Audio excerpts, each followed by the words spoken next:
Tuntut apa? Saya belum pelajari itu, tapi basically begitu. Itu kan suara sebagian kecil rakyat kita. Kenapa? Kan waktu saya presentasi di sana, mungkin kelihatan saya cukup jago kelihatannya. Tapi yang kalau IHSG anjlok biasa mungkin takut, tapi kan saya lama di pasar, saya 15 tahun lebih di pasar, jadi saya tahu betul bagaimana memperbaiki ekonomi. Saya tidak menjual kewenangan saya pada rupiah sebesar apapun. Bapak Ibu sekalian, ingatkan seluruh anak buah, jika uang seperti itu diterima, maka kita telah merendahkan diri kita sendiri dan kita akan terlihat amat memalukan di hadapan Tuhan Yang Maha Kuasa, dan kita akan memalukan di hadapan keluarga kita sendiri. Jangan pernah rendahkan kewenangan itu dengan mau menerima hitungan rupiah. Sebesar apapun rupiah yang ditawarkan, jawab. Kewenangan dan tanggung jawab yang ada pada saya tidak bisa dirupiahkan. Bapak Ibu sekalian, ingatkan pada seluruh jajaran bahwa dua tipe godaan ini akan ada terus. Dan yang berada di garis paling depan adalah yang paling sering menghadapi cobaan ini. Tapi saya ingin semua pulang dengan perasaan percaya diri. Saya bukan bagian dari orang-orang yang memperjualbelikan kewenangan. Saya bukan bagian dari orang-orang yang menggerogoti pemerintahan karena kewenangannya dijual dengan rupiah. Masih wajar, tapi apakah itu mengarah pilihannya A, B, C, 3? Terjadi perdebatan. Nah, kualitas perdebatan pasti akan berbeda-beda. Ada yang berdebat dengan menggunakan data, ada yang berdebat menggunakan keyakinan, ada yang berdebat yang menggunakan selera.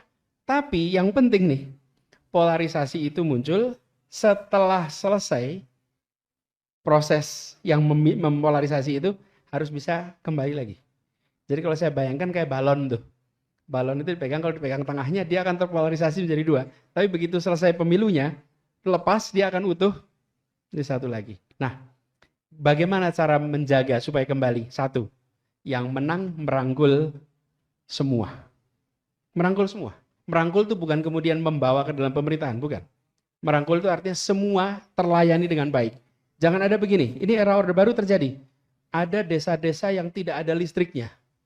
Kenapa? Karena di desa itu selalu PDI yang menang. Di desa itu P3 yang menang.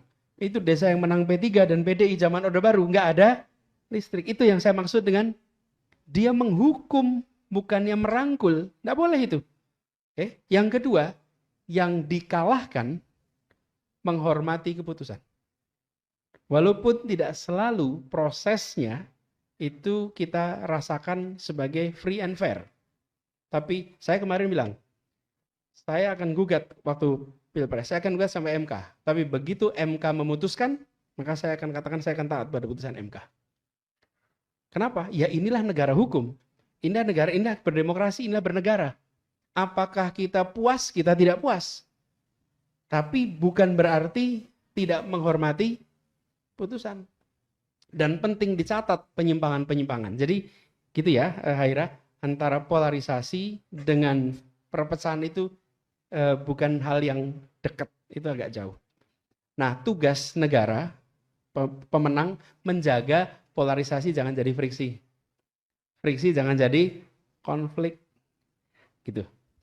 Lalu, Abul, soal kritik dibungkam, ini harus diusahakan terus, Abul. Mana Pak Abul tadi? Harus diusahakan terus. Jadi kenapa diusahakan terus? Ya jangan berhenti mengkritik.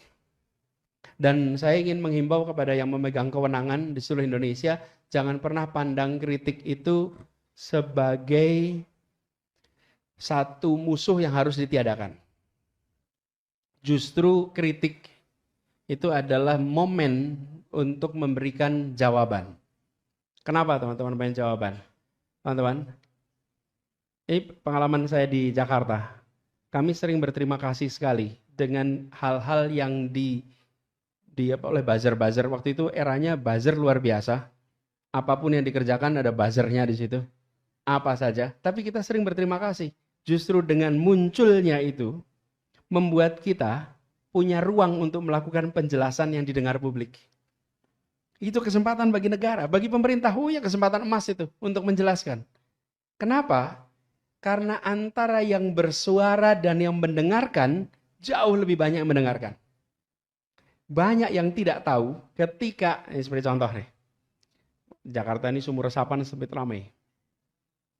Ketika diramaikan sumur resapan, yang meramaikan dengan penjelasan kita, apa yang terjadi? Awam yang tidak pernah mengikuti, tidak pernah tahu soal itu, justru mereka menjadi mendengar karena itu diangkat sebagai kritik. Jadi begitu diangkat sebagai kritik itu ruang untuk kita menjawab. Dan itu yang disebut sebagai mencerdaskan kehidupan bangsa. Kalau Abul mengkritik pemerintah, lalu pemerintah menjawab, lalu Abul mengkritik lagi, pemerintah menjawab lagi. Apa yang terjadi? Audiens di sini semuanya mendengarkan dan semuanya tercerdaskan. Itulah demokrasi. Jadi, apa yang disebut sebagai kritik itu adalah amunisi sebetulnya bagi negara. Karena negara punya loudspeaker lebih besar. Nah, cuman ada syaratnya nih. Syaratnya apa? Kebijakannya dibuat menggunakan data. Oke, menggunakan data. Kemudian kedua, kebijakannya menomorsatukan kepentingan umum. Yang ketiga, kebijakan yang menggunakan akal sehat. Yang keempat, kebijakannya merujuk kepada aturan main yang jelas.